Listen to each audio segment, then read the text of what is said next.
జై తెలంగాణ. అందరికీ నమస్కారం. ఈరోజు రండి కాచం సత్యనారాయణ గారు, గట్టు శ్రీనివాసరెడ్డి గారు వేదిక మీదకి రావాలి. సీనన్న కూర్చోండి, రండి దయచేసి. కాచం సత్యనారాయణ గారు కూడా రావాల్సింది కోరుతున్నాను. రండి ఇక్కడ కూర్చో, కొంచెం ప్లేస్ అడ్జస్ట్ చేసుకోండి. మన జాగృతి కండువాలు లేవాలి, మిగతా వాళ్ళకి అవకాశం ఇవ్వాలి. యాదన్న అవకాశం ఇవ్వండి. జై తెలంగాణ. అందరికీ నమస్కారం. ఇవాళ ఫిబ్రవరి 12వ తారీఖు నాడు మరి ఒక చరిత్రాత్మకమైనటువంటి ప్రదేశంలో మళ్ళీ ఒకసారి తెలంగాణ ఉద్యమకారులందరినీ కలుసుకోవడం, వారందరితోని సమావేశం ఏర్పాటు చేసుకోవడం నిజంగా నేను ఒక రకంగా సిగ్గుపడుతున్నాను, ఇంకొక రకంగా అందరం కలిసి ముందడుగేస్తున్నందుకు సంతోషపడుతున్నాను. ఇవాళ ఇదే చోట ఆనాడు సమైక్యాంధ్రవాదులందరూ కూడా నోటికాడికొచ్చినటువంటి మన తెలంగాణను వాళ్ళ రాజీనామాలతో అడ్డుకుంటూ ఉంటే పార్టీలు జెండాలు ఎజెండాలు పక్కకు పెట్టి తెలంగాణ జేఏసీ ఏర్పాటు చేసింది కూడా ఇక్కడనే, ఇదే ప్లేస్ నుంచి, ఇదే హాల్ నుంచి తెలంగాణ జేఏసీ ఏర్పాటైంది. అప్పుడు అన్ని పార్టీలలో ఉన్నటువంటి వాళ్ళు పార్టీలకు అతీతంగా జెండాలకు అతీతంగా వచ్చి కేవలం మాకు తెలంగాణ రాష్ట్రం ముఖ్యం కానీ ఇంకోటి కాదు అని చెప్పి ముందడుగేసి రాష్ట్రాన్ని సాధించుకుందాం. ఆ విషయం మీ అందరికీ తెలుసు.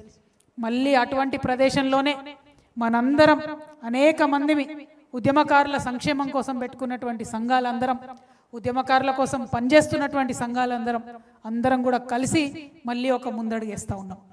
బాధ అవుతుందని ఎందుకన్నా అంటే మనందరం కొట్లాడి రాష్ట్రం సాధించుకున్న తర్వాత రాష్ట్రం రాగానే మొదటి వరుసలోనే మనకు గౌరవం దక్కుతుంది అనుకున్నాం, మొదటి వరుసలోనే మన గుర్తింపు దక్కుతుంది అనుకున్నాం, మొదటి వరుసలోనే అంతో ఇంతో ఎవరికి తగ్గట్టు వారికి రాజకీయ గుర్తింపు దొరుకుతుంది అనుకున్నాం, ఆర్థిక అభివృద్ధి కొంచెం మనం ఒక అడుగు ముందేస్తాం, మన కుటుంబాలు బాగుంటాయి అనుకున్నాం.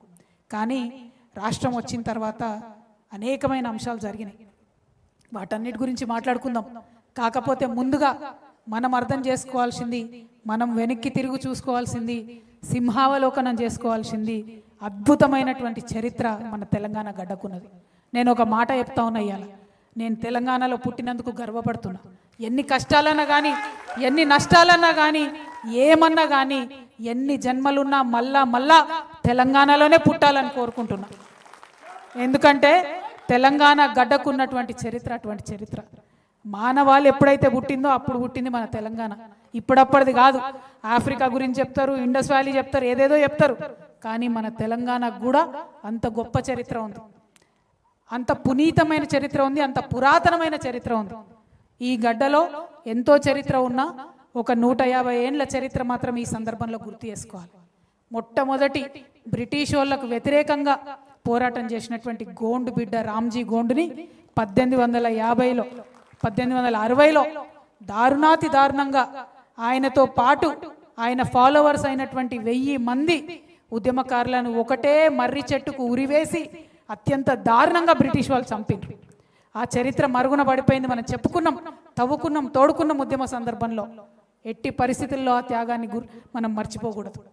ఆయన స్ఫూర్తితోని మళ్ళా దాదాపుగా 1940లో ఇంకొక గోండు బిడ్డ కొమరం భీం బయలుదేరి జల్ జంగల్ జమీన్ అని చెప్పి హక్కుల సాధన కోసం నిజాం సైన్యానికి ఎదురొడ్డి పోరాడి అమరుడైనటువంటి కొమరం భీం. ఆ తర్వాత ఆయన స్ఫూర్తిని అందుకొని దాదాపుగా 1940 జూలై 4వ తారీఖు నాడు, 46 జూలై 4వ తారీఖు నాడు దొడ్డి కొమరయ్య అమరుడైండు. ఆనాటి నిజాం యొక్క గూండాలు, జమీందారులు, దొరలు, వారి యొక్క ప్రైవేట్ సైన్యం యొక్క దురాగతాలకు దొడ్డి కొమరయ్య అమరుడైతే మొత్తం అగ్గి ఉట్టింది తెలంగాణ అంతా.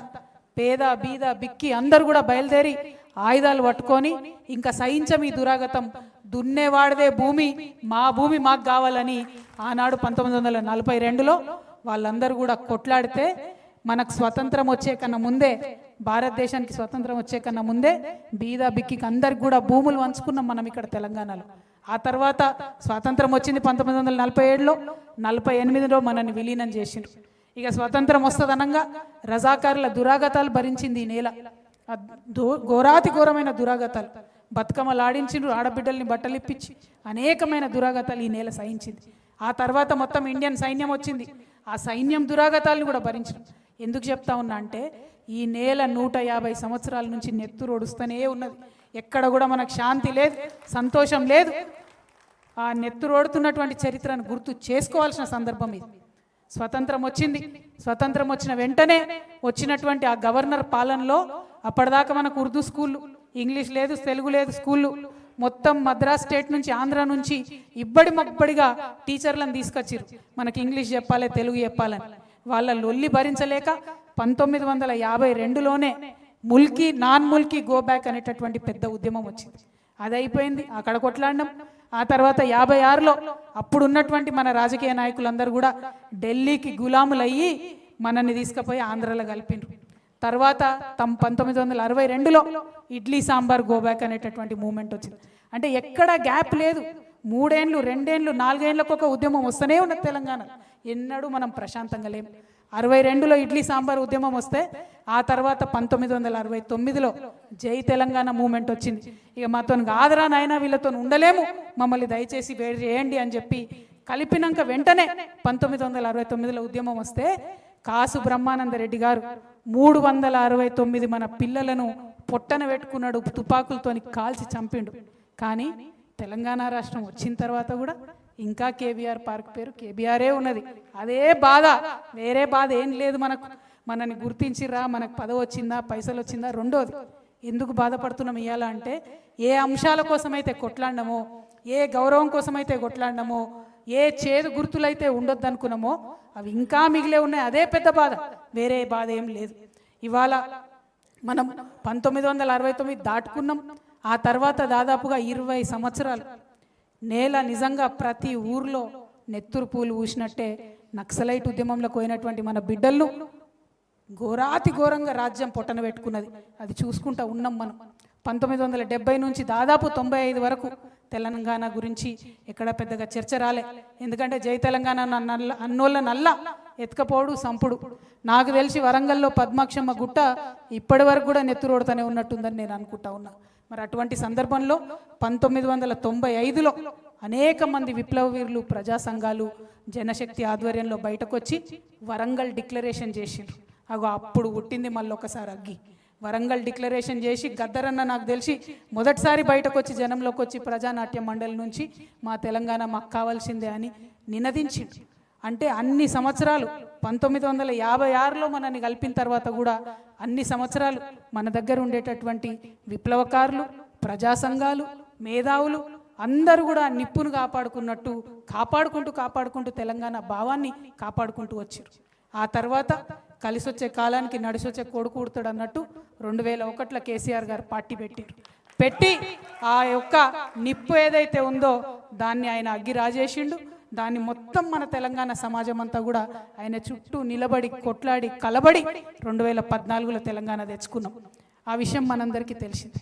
తెలంగాణ తెచ్చుకున్నాక ఏదైతే మనం ఆలోచన చేసినామో, ఏదైతే గౌరవం ఉద్యమకారులకు దక్కుతుంది అనుకున్నామో, కొంతమందికి అక్కడక్కడ పదవులు వచ్చినాయి, కొంతమందికి ఎమ్మెల్యే సీట్లు వచ్చినాయి, కొంతమంది జెడ్పీటీసీ లైన్రు, కొంతమంది ఎంపీపీ లైన్రు, కొంతమంది చైర్మన్ లైన్రు, కొంతమంది మంత్రులు లైన్రు.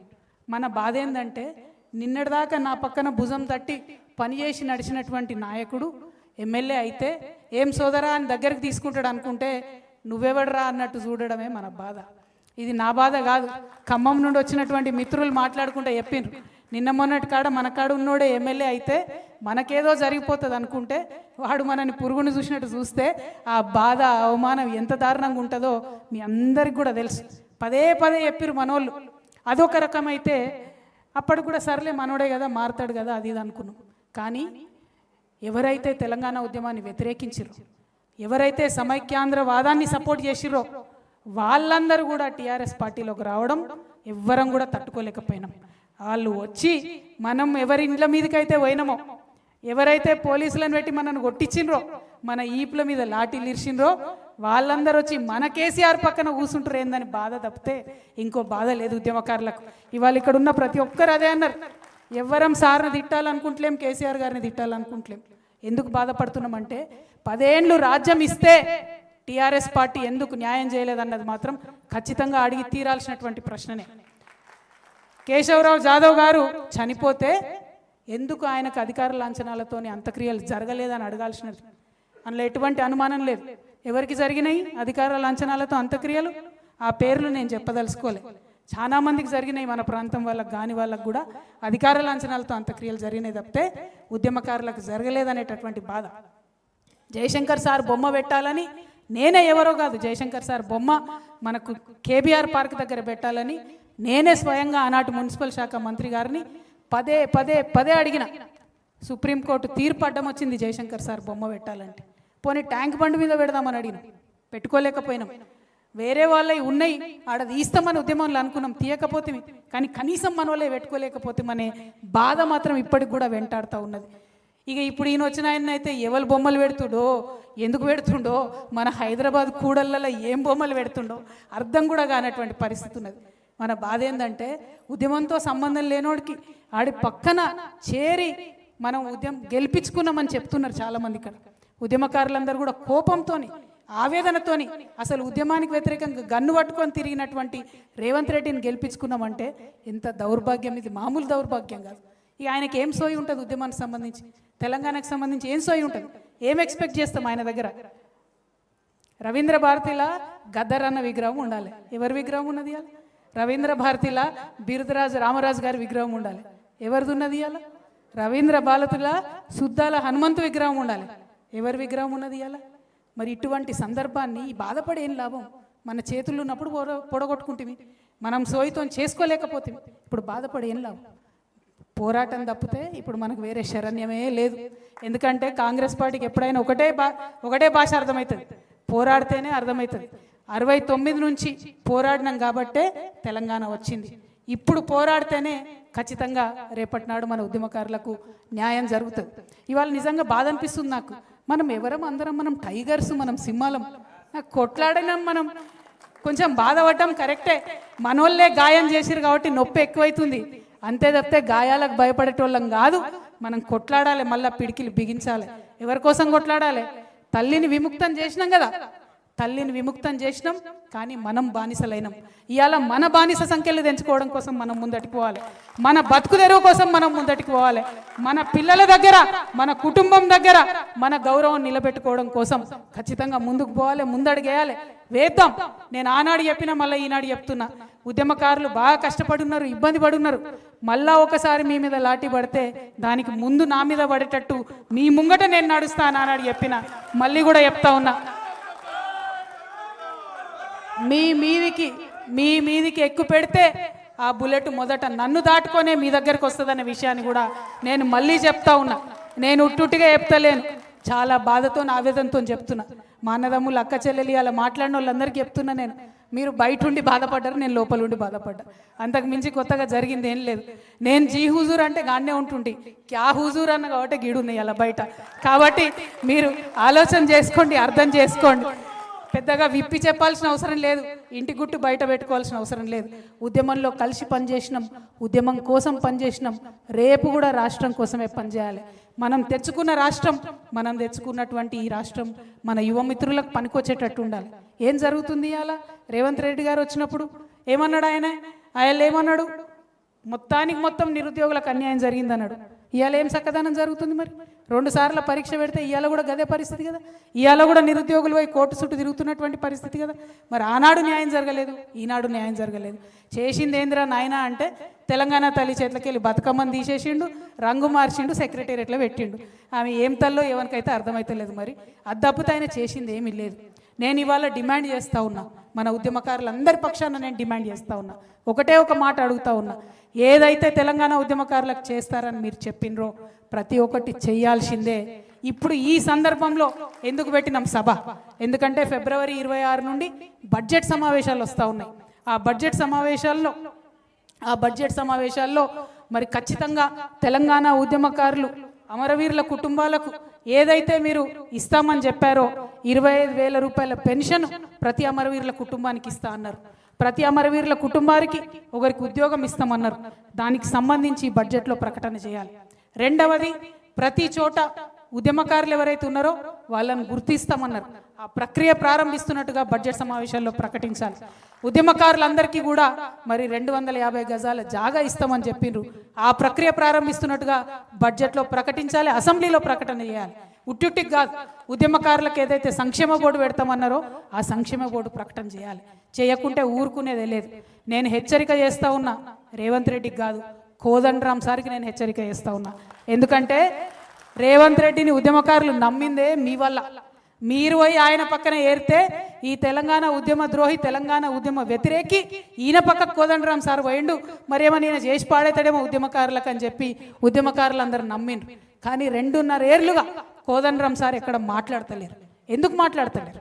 అసెంబ్లీలో మాట్లాడండి, చర్చించండి, నిలదీయండి. కాంట్రాక్టర్లకు తట్టెడు మట్టెత్తకుండానే 5,000 కోట్ల రూపాయలు రేవంత్ రెడ్డి ఇచ్చుకుంటున్నాడు కదా, మరి మీరెందుకు కోదండరాం సార్ మాట్లాడతలేరని నేను మిమ్మల్ని ప్రశ్నిస్తా ఉన్నా. నేను అడుగుతా ఉన్న ఆకునూరి మురళి గారిని, మీరు ఒక ఐఏఎస్, మీరు ఒక మేధావి, ఏమన్నారు మీరు? విద్యలో మార్పు తేవాలి, కేసీఆర్ చేస్తలేడు, నేను దగ్గరుండి చేపిస్తానన్నారు. అందుకనే కదా నమ్మింది ఉద్యమకారులు మిమ్మల్ని. ఆకునూరి మురళి గారు, కోదండరాం సార్, మీరు పోయి రేవంత్ రెడ్డి పక్కన చేరితేనే కదా ఉద్యమకారులు నమ్మింది. మరి ఎందుకు ఇవాళ మీరు సైలెంట్ ఉంటున్నారు? ఏమిచ్చింది మీ విద్యా కమిషన్? ఇచ్చిన రిపోర్ట్ ఒకటన్నా ఫాలో అయిందా కాంగ్రెస్ ప్రభుత్వం? ఏమన్నా మేలు జరిగిందా? ఏం జరుగుతుంది ఇవాళ? గురుకులాలలో పిల్లలు చచ్చిపోతూ ఉంటే ఏం చేస్తుంది మీ విద్యా కమిషన్? ఎందుకని ఆకునూరు మురళి గారు మాట్లాడతలేరు? ఈ ప్రశ్న ఇవాళ ఖచ్చితంగా ఉద్యమకారులు అడుగుతారు. వారి పక్షాన తెలంగాణ జాగృతి ఇవాళ మిమ్మల్ని ప్రశ్నిస్తుంది. ఇవి రెండే కాదు, మరి అనేకమైనటువంటి అంశాలు ఉన్నాయి. ఎందుకంటే తెలంగాణ ఉద్యమకారులు మనం ఎప్పుడైనా మన కోసం మనం అడిగే అంశాలు అడుగుతాం, కానీ మనతో పాటు తెలంగాణకు కావాల్సిన అంశాలను ఇంకా ఎక్కువ ప్రాధాన్యత అడుగుతాం. కాబట్టి తెలంగాణ కోసం ఏదైతే హామీలు ఇచ్చిందో కాంగ్రెస్ ప్రభుత్వం, వాటన్నిటి సాధన కోసం కూడా వెంటబడతాం. ఊరికే వదిలిపెట్టేదైతే లేదని కూడా ఈ విషయాన్ని తెలియజేస్తూ ఉన్నాం. ఇంకొక మాట, ఇవాళ తెలంగాణ ఉద్యమకారులు అందరూ ఉన్నారు కాబట్టి మీరందరూ ఆమోదిస్తే నేను ప్రపోజ్ చేయాలనుకుంటున్నాను. హైదరాబాద్లో అద్భుతంగా బిల్డింగ్లు కట్టుకున్నాం, ఫ్లైఓవర్లు కట్టినాం, 56 అంతస్తుల మేడలు కట్టినాం. కానీ ఆ 56 అంతస్తుల మేడలో కనీసం 50 మంది కన్నా మన పిల్లలకు ఉద్యోగాలు వచ్చినాయా? వచ్చే ప్రైవేట్ కంపెనీలలో ఎక్కడన్నా తెలంగాణోడు కనబడుతున్నాడా? ఎక్కడనో నార్త్ ఇండియా నుంచో ఎక్కడి నుండో వచ్చి 1,50,000 ఉద్యోగాలు, 2 లక్షల ఉద్యోగాలు వాళ్ళే వేసుకుంటున్నారు. కానీ చదువుకున్న మన పిల్లలకు ఎక్కడన్నా అవకాశం ఉందా? నాకు తెలిసి ఉద్యమకారుల పిల్లలకు ఎవరికి కూడా పెద్ద పెద్ద కంపెనీలు హైదరాబాద్లో ఉద్యోగాలు వచ్చినట్టయితే నాకు తెలియదు. నేను ఇవాళ అడుగుతా ఉన్నా, ఆలోచన చేద్దాం ఉద్యమకారులందరం కూడా, ఉమ్మడి కార్యాచరణ కోసం అడుగుతా ఉన్నా. వేరే రాష్ట్రాలలో బెదిరించినట్టు కాదు, కాకపోతే కనీసం ఒక 20% మన తెలంగాణ వాళ్లకు రిజర్వేషన్ పెట్టాలి ప్రైవేట్ ఉద్యోగాలని నేను అడుగుదాం అనుకుంటున్నా. అడుగుదామా? న్యాయమేనా? వాజిబేనా? పక్కానా? మళ్ళీ వెనక కోరు కదా, పిడికిలు ఎత్తుతారా? జై తెలంగాణ. తెలంగాణలో ప్రైవేట్ సంస్థలలో ఉద్యోగాలలో తెలంగాణ లోకల్కి 20% రిజర్వేషన్ ఇవ్వాలని చెప్పి తెలంగాణ జాగృతి తరఫున పోరాటం చేద్దామని ఈ సందర్భంగా నేను తెలియజేస్తా ఉన్నాను. అదేవిధంగా మరి ఇంతకుముందు తమ్ముడు వీరేందర్ సీతారాం కలిసి ఒక యాప్ ఇక్కడ లాంచ్ చేసినాం. ఎందుకోసం ఈ యాప్ లాంచ్ చేసినామంటే, కేసీఆర్ గారి హయాంలో ఆనాడు ఆఫీసర్లు మన ఒక క్వశ్చన్ అడిగారు. ఏమని? ఎవరు ఉద్యమకారులు అన్నారు. వాళ్ళు ఎవరు ఉద్యమకారులు అంటే ఎవరు అని అడుగుతున్నారు. అంటే ఉద్యమకారులు అంటే ఎవరో కూడా మనమే చెప్పుకోనట. ఎంత బాధాకరం ఇది! ఉద్యమకారులు అంటే ఎవరో కూడా మనమే చెప్పుకోవాలి. నాకు గుర్తుండి ఉద్యమకారులు ఎవరు తెలుసా? ఎవరైతే ఇప్పుడు మా సాయిరామ్ అన్న ఉద్యమం చేస్తా అంటే అక్క పొద్దుగాలు లేచి టిఫిన్ చేసి పోనాయన కొట్లాడు తెలంగాణ కానీ పంపింది. ఈయన కంటే ఎక్కువ ఆమె ఉద్యమకారురాలు. ఒక అన్నను ఉద్యమానికి పంపిన ఒక చెల్లి, ఒక భర్తను ఉద్యమానికి పంపినటువంటి ఒక భార్య, ఒక కొడుకును ఉద్యమానికి పంపినటువంటి ఒక తల్లి, వాళ్ళు ఉద్యమకారులు. మరి వాళ్ళని ఎట్లా గుర్తియాలి? ఇవాళ నేను ఎట్లా గుర్తుపట్టాలి? వాళ్ళ ఎవరు గుర్తించాలి వాళ్ళను? దానికోసమే ఈ యాప్ పెట్టినాం. ఎందుకంటే ఈ యాప్లో మనం రిజిస్టర్ అయిదాం, మనకు మనమే ఐడెంటిటీ కార్డులు ఇచ్చుకుందాం, మనకు మనమే అన్నీ కూడా ఇద్దాం. కేసులు అయిన వాళ్ళు ఉద్యమకారులు అంటారు. నా మీద అయితే కేసులు లేవు. మరి నేను ఉద్యమంలో ఉన్నాను లేదా మీరే చూసుకోవాలి. ఎందుకంటే బోలెడని పెట్టిరు వాళ్ళే, ఏవి నిలబడలే, అన్ని పోయినాయి కోట్ల. మరి ఇలా కేసులు ఉన్నోళ్ళే ఉద్యమకారులు అంటే మిగతా వాళ్ళ పరిస్థితి ఏంది? వందల వేల సంఖ్యలో ఉద్యమకారులు ఉన్నారు. ప్రతి చోట ప్రతి జిల్లాలో ఉద్యమకారులు ఉన్నారు. అందుకే ప్రభుత్వాలు గుర్తిస్తే సరి, వాళ్ళు కార్యాచరణ మొదలు పెడితే సరి. లేదంటే ఏదైతే మనం యాప్ లాంచ్ చేసినామో దాంతో ఇమీడియట్గా ఉద్యమకారులంతా డేటా కూడా తీసుకొని ఐడి కార్డ్స్ పెట్టుకొని ఇగో ఇవి మా ఐడి కార్డ్స్ అని సెక్రటేరియట్కి పోయి ముఖ్యమంత్రి గారికి ఇద్దాం. ఆయన అప్పుడు ఇవ్వకపోతే అప్పుడు కోదండరాం సార్ని మళ్ళీ పట్టుకుందాం, అప్పుడు ఆకునూరు మురళి గారిని మళ్ళీ పట్టుకుందాం, అప్పుడు ఉద్యమాలలో ఉండి రేవంత్ రెడ్డిని ముఖ్యమంత్రిని చేయడంలో కీలక పాత్ర పోషించినటువంటి అందరినీ కూడా అప్పుడు పట్టుకుందాం, అడుగుదామని ఈ సందర్భంగా నేను తెలియజేస్తున్నా. అదేవిధంగా ఇంకొక మాట మనం గుర్తుపెట్టుకోవాలి, ఎంతోమంది ప్రెస్ మిత్రులు పాపం వాళ్ళ యాజమాన్యాలకు వ్యతిరేకించి కూడా మన కోసం వాళ్ళు రాసి వాళ్ళకి న్యాయం జరగాలి. ఎంతోమంది నాకు తెలిసిన వాళ్ళు పత్రికలు పెట్టుకున్నారు, ఇల్లు అమ్ముకున్నారు, పుస్తకాలు వేసారు, తెలంగాణ సాహిత్యాలు ఇండ్లు అమ్ముకున్నారు. వాళ్ళని గుర్తించిన వాళ్ళు ఎవరు లేరు. ఆ రచయితలు, ఆ కళాకారులు, ఆ పుస్తకాలు వేసిన వాళ్ళు వాళ్ళకు గౌరవం దక్కాలి. ఏదో ఒకటి చేద్దాం, మనందరం కలిసి ఈ యాప్ పెట్టుకుందాం. ఈ యాప్లో ఉద్యమంలో ఎవరు ఎంత కాంట్రిబ్యూట్ చేసినా సరే వాళ్ళందరినీ కూడా మరి గుర్తించి గౌరవిద్దామని చెప్పి నేను తెలియజేస్తా ఉన్నా. ప్రభుత్వాలు గౌరవించే కన్నా ముందు ఈ యాప్లో వచ్చినటువంటి డేటాకి తెలంగాణ జాగృతి సంస్థ నుండి ఖచ్చితంగా హెల్త్ ఇన్సూరెన్స్ మేము ఇవ్వడం జరుగుతుంది. ఎందుకంటే ఇది ఉట్టిగా చెప్తలేను నేను. కుత్బుల్లాపూర్ నుండి నాకు ఒక అన్న కలిసి చెప్పిండు, అక్క మా భార్యకు బాగలేకపోతే కనీసం హాస్పిటల్కి తీసుకోలేని పరిస్థితుల్లో నేను ఉన్నాను. సో ఉద్యమకారుల కుటుంబానికి, భార్యకు, భర్తకు, పిల్లలిద్దరు ఉంటే పిల్లలిద్దరికి, ముసలి తల్లి తండ్రి ఉంటే వాళ్ళిద్దరికి, మొత్తం కుటుంబంలో దాదాపు 6 మందికి తెలంగాణ జాగృతి నుండి ఆ యాప్లో ఎన్రోల్ అయిన వాళ్ళందరికీ హెల్త్ ఇన్సూరెన్స్ మేము ప్రొవైడ్ చేస్తాం. ఎందుకంటే మమ్మల్ని చూసి ప్రభుత్వానికి సిగ్గు రావాలి, మమ్మల్ని చూసి ప్రభుత్వానికి బుద్ధి రావాలి, కనీసం వాళ్ళు హెల్త్ ఇన్సూరెన్స్, లైఫ్ ఇన్సూరెన్స్ ఇవ్వాలనేటటువంటి ఆలోచన వాళ్ళకి రావాలని చెప్పి మా చిరు ప్రయత్నంగా ఈ ప్రయత్నాన్ని మొదలు పెడుతున్నామని కూడా నేను తెలియజేస్తా ఉన్నా. అదేవిధంగా మరి మీకు ఇంకొక మాట చెప్పాలని, చాలా మంది నేను ఎప్పుడైతే ఒక పొలిటికల్ పార్టీ పెడతా అన్నానో చాలా మంది నా మీద దాడి చేస్తూ ఉన్నారు, రకరకాలుగా మాట్లాడుతూ ఉన్నారు. దాడులు మనకేం కొత్త కాదు, 20 ఏళ్ళ నుంచి భరిస్తూనే ఉన్నాం. కాకపోతే మీ అందరికీ నేను ఒక మాట చెప్పదలుచుకున్నా, నేను అధికారంలో ఉన్నా లేకున్నా నా పక్కలు ఎప్పుడైనా ఉద్యమకారులే ఉన్నారు, పైరవికారులు లేరు. రేపటి నాడు కూడా పొలిటికల్ పార్టీ ఖచ్చితంగా పెడతాం. ఈ రాష్ట్రంలో స్వీయ రాజకీయ అస్తిత్వంతో తెలంగాణ అనే పదాన్ని తన పేరులో నింపుకొని, తెలంగాణ అనే పదాన్ని తన ఆశయాల్లో నింపుకొని, తెలంగాణ అనే పదాన్ని తన ఆచరణలో నింపుకునేటటువంటి పొలిటికల్ పార్టీ రావాల్సిన అవసరం ఉన్నది. ఖచ్చితంగా దానికోసం పెడతాం. మాది ఫక్తు రాజకీయ పార్టీ కాదు, ఉద్యమకారులను కలుపుకొని ఉద్యమ ఆకాంక్షలను నెరవేర్చడానికి, తెలంగాణ వాదాన్ని నిలబెట్టడానికి, తెలంగాణ అస్తిత్వాన్ని పరిరక్షించడానికి రాబోయేటటువంటి రాజకీయ శక్తిగా ఉంటుంది తప్పితే ఫక్తు రాజకీయ పార్టీగా ఉండదు. ఎందుకంటే ఈ నేల ఏదైతే నెత్తురొడిసిందో, ఈ నేల ఏదైతే 100 సంవత్సరాలుగా నెత్తురొడిసిందో ఇంకా ఆ గాయాలు మానలేదు, ఇంకా బిడ్డలు కోలుకోలేదు. కాబట్టి ఖచ్చితంగా ఫ్యూచర్లో రాజకీయ శక్తిగా మా యొక్క ఉద్యమ సంస్థ ఏదైతే జాగృతి ఉందో రాజకీయ శక్తిగా మారుతుంది. తప్పకుండా ఉద్యమకారుల ఎజెండాను తీసుకొనే ముందుకు పోతామని ఈ సందర్భంగా నేను తెలియజేస్తా ఉన్నాను. అదేవిధంగా ఇంకొక మాట చెప్పాలి, మనం ఎన్ని ఉద్యమాలు చేసినాం పేర్లు కూడా మర్చిపోయి ఉంటారు. జైల్ బరో, రైల్ రోకో, సాగరహారం, మానవహారం, చాలా చాలా చాలా ఉద్యమాలు చేసినాం. వంట వార్పులు, బతుకమ్మలు, సింగరేణి కార్మికులు, సడక్ బంద్, అన్ని ఉద్యమాలు చేస్తే ఆ ఉద్యమాలకు సహకరించిన వాళ్ళు చాలా మంది ఉన్నారు. పాపం చిన్న చిన్న కాంట్రాక్టర్లు అయితే పాపం మా గ్రామాలలో టెంట్లు నడిపారు, మండలాలలో టెంట్లు నడిపారు. ప్రింటింగ్ ప్రెస్ వాళ్ళు నాకు గుర్తుంది, సంఘాలకు ఫ్రీగా కొట్టించారు, ప్యాంప్లెట్లు వేసుకోండి రా బాబు అని చెప్పి. అనేక మంది చిన్న స్కూళ్ళు, పాపం బడ్జెట్ స్కూళ్ళు, వాళ్ళకే స్కూళ్ళు చక్కగా నడవవు, వాళ్ళు బస్సులు ఇచ్చి మనకు స్కూళ్ళకు, మనకు ఉద్యమాలకు సపోర్ట్ చేసినటువంటి విద్యా సంస్థలు అనేకం ఉన్నాయి ఈ రాష్ట్రంలో. కానీ తెలంగాణ రాష్ట్రం వచ్చిన తర్వాత ఆ విద్యా సంస్థలకు ఏమీ జరగలే. ఆ తెలంగాణ ప్రింటింగ్ ప్రెస్ వాళ్ళు అయితే సెక్రటేరియట్ చుట్టూ తిరిగి తిరిగి తిరిగి చల్లబడ్డారు తప్పితే వాళ్ళకేం జరగలే. చిన్న చిన్న కాంట్రాక్టర్లు తెలంగాణలో ఉన్న వాళ్ళకు లాభం జరగలే. కానీ మెగా కృష్ణారెడ్డికి మాత్రం మంచిగా అపర కుబేరుడిగా 40వ స్థానంలో వచ్చింది. మరి అది మారాలి అనే కొత్త రాజకీయ శక్తి రాబోతూ ఉంది. మన వాళ్ళని కాపాడుకోవడానికే కొత్త రాజకీయ శక్తి రాబోతూ ఉంది. అదేవిధంగా మిమ్మల్ని నేను కోరేది ఒకటే, కేసీఆర్ గారి మీద ఎవరికి నిజంగా కోపం లేదు. ఆయన ఉద్యమంలో కష్టపడ్డాడు, పనిచేసిండు. మొదటిసారి అధికారం ఇచ్చిర్రు ప్రజలు, ఎవరిని కాదని ఇచ్చిండ్రు. ఆనాడు కొట్లాడినాం మనందరం, మనకు ఒక రాజకీయ పార్టీ ఉండాలని 63 మందితో అధికారం ఇచ్చినాం. ఇచ్చిన తెల్లారు ఏమైంది, అన్ని పార్టీలు ఇళ్ళకే విలీనమైంది. నువ్వు ఎవరిని కోటేసినా ఇళ్ళకే వస్తారు అనేటటువంటి పరిస్థితి వచ్చింది. అన్నిటికన్నా ఎక్కువ ప్రజాస్వామ్య విలువలు అనేటటువంటి కాలరాయబడ్డాయి. ధర్నా చౌక్ ఎత్తేసిండ్రు, అసహనం ఎక్కువైపోయింది.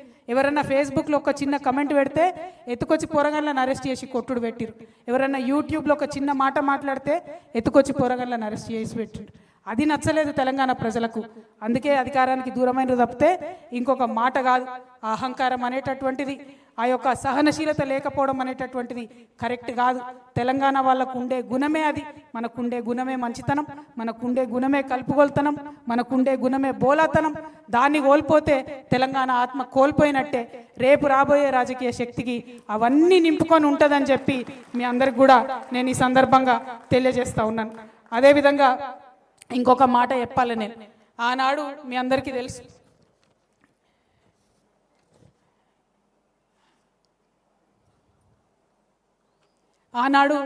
తెలుసు, నేను చెప్పుకుంటూ వచ్చిన చరిత్ర, ఎంతోమంది వారసత్వంగా కాపాడుకుంటూ వచ్చినటువంటి తెలంగాణ భావన అనేటటువంటి మెట్లెక్కి ఆనాడు కేసీఆర్ గారు అధికారంలోకి వచ్చారు. ఇలా రేవంత్ రెడ్డి గారు ఏం చేశారు? విద్యార్థులకు మాట ఇచ్చి, యువతకు మాట ఇచ్చి, మహిళలకు మాట ఇచ్చి, ముసలి వాళ్ళకు మాట ఇచ్చి, అందరి యొక్క ఆకాంక్షల మీద మెట్లు ఎక్కుంటూ ఈయన వచ్చిండు. రేవంత్ రెడ్డి గారికి మేము హెచ్చరిక చేస్తూ ఉన్నాం, ఉద్యమకారులు అందరి దగ్గర నుంచి. ఆ పెద్ద మనిషి ఆ ఆకాంక్షలను పట్టించుకోలేదు కాబట్టి అధికారం కోల్పోయిండు. మీరు కూడా ఈ ఆకాంక్షలను పట్టించుకోకపోతే బంగ్లా బయటికి గుంజుతారు. రెడ్డి గారు మిమ్మల్ని ఏం వదిలిపెట్టారు తెలంగాణ ప్రజలు. కాబట్టి గుర్తుపెట్టుకోండి, ఒళ్ళు దగ్గర పెట్టుకోండి, ఉద్యమకారులకు ఇచ్చినటువంటి ఆకాంక్షల్ని నెరవేర్చండి. మరి ఇక్కడ ఉద్యమకారుల సంఘాలు అనేకం వచ్చినాయి, అమరవీరుల సంఘాలు అనేకం వచ్చినాయి. మా నాగులు వాళ్ళ భార్య స్వరూప వచ్చింది.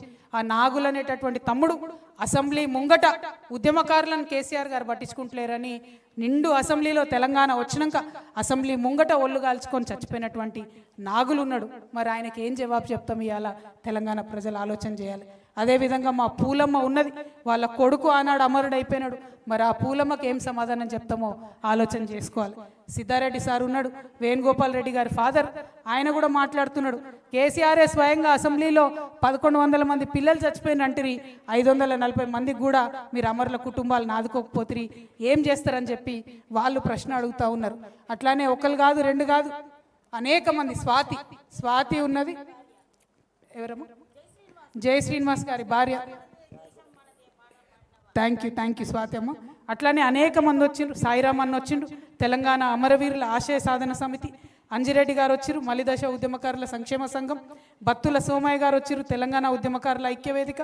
కుమారస్వామి గారు వచ్చిరు, కరీంనగర్ ఉద్యమకారుల వేదిక. రవీందర్ రెడ్డి గారు వచ్చిరు, తెలంగాణ ఉద్యమకారుల ఫోరం. బోగే పద్మ గారు వచ్చిరు, ఉద్యమకారుల జేఏసీ. కుసుమ సిద్ధారెడ్డి గారు వచ్చిరు, తెలంగాణ అమరవీరుల కుటుంబాల వేదిక. తెలంగాణ జానకిరెడ్డి గారు వచ్చిరు, టీయూ జేఏసీ. సాజిదా సికిందర్ గారు వచ్చిరు, తెలంగాణ ఉద్యమ జేఏసీ.